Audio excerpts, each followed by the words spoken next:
疫情后，上海没能迎来报复性消费潮，反而离婚潮来了，原因分别是什么？大家好，我是王秋库。那么今天和大家来聊一聊这个话题。朋友们啊，说实话，疫情后上海没能迎来报复性消费潮，其实原因也很简单啊。首先呢，就是因为很多上海地区的物价并没有落下来还是和疫情期间有的一拼啊。有些商家甚至还悄悄摸摸的涨了点价格。你就好比我出去理发店那家店疫情前是收我68块，好家伙的疫情后居然要了我88块。哎呀，真是让我心在滴血啊！那么第二个原因呢，就是因为你好比有钱人他们疫情后也不需要报复性消费嘛，因为他们有钱有路子，不怕没机会消费。那没钱的朋友那就更不要谈了，对吧？再加上疫情收入呢又减少了，雪上加霜，可以说是想报复也报复不了。那么第三个原因呢，就是因为疫情大家在家里都待惯了2个月在家里呢，整个人已经被萝卜大白菜净化了心灵了，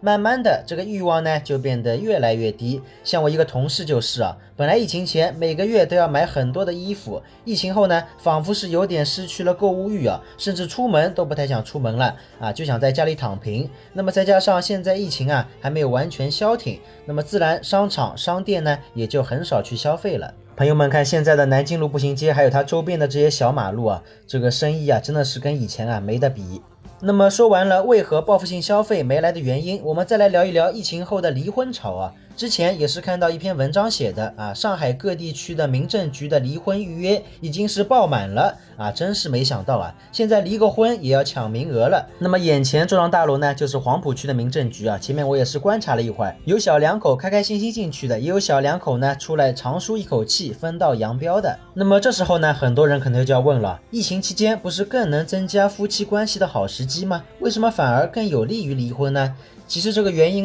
也是可想而知的，对吧？第一，相处时间增多了，可能更容易放大彼此的缺点你像疫情前，因为大家都要上班相处的时间呢比较短，只有下班那会儿才会接触一些时间，那样呢倒反而能增加一点亲密感和新鲜感。但是疫情一来好了，夫妻俩每天白白对视，对吧？大眼瞪小眼，那么完结了每个人的缺点呢都会被现实的生活给放大，就像一面照妖镜一样，把你的缺点全部暴露出来。有的人不喜欢洗衣服，有的人不愿意做饭，对吧？大家在并罗不同大家在并伤特，那么这呢就很容易引起双方的矛盾和争吵。那么第二个原因呢，是因为疫情本身就会给人带来一种不安全感，再加上疫情因为有的人呢收入可能减少了，或者有的人呢开店倒闭了，那么内心就更加抓狂了。人在焦虑的环境中就更容易变得暴怒和不理性，原本呢看对方就不顺眼，现在呢就更不顺眼了，从而呢也增加了双方夫妻关系恶化的风险。